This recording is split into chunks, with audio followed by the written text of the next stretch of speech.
Hi and welcome to our Git tutorial. In this video, we'll talk about Git versus GitHub. Git and GitHub are related concepts, but they serve different purposes in the context of version control and collaboration in software development. Git is a distributed version control system that is widely used for tracking changes in source code during software development. It was created by Linus Torvalds in 2005. Git allows multiple developers to collaborate on a project by providing a mechanism to track changes, merge code from different contributors, and maintain a complete history of the project. GitHub, on the other hand, is a web-based platform that provides hosting for Git repositories. It adds a layer of collaboration features on top of Git, making it easier for multiple developers to work together on a project.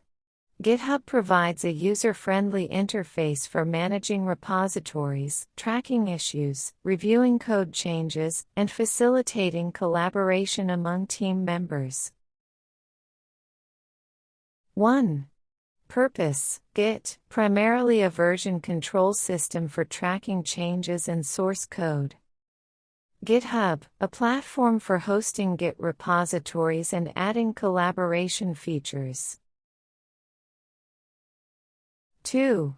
Location: Git operates locally on a developer's machine. GitHub hosts repositories on remote servers accessible over the Internet. 3. Collaboration: Git provides basic collaboration features but requires additional tools for a complete collaborative workflow. GitHub enhances collaboration with pull requests, issues, code reviews, and other features. 4. Visibility: Git local operations are private to a developer's machine. GitHub repositories can be public or private, with public repositories visible to anyone. 5. Set up a Git repository: create a new repository on a platform like GitHub, GitLab, or Bitbucket. Alternatively, clone an existing repository if you're joining an existing project. Command: $git clone repository URL. The git clone command is used to create a copy of a Git repository on your local machine.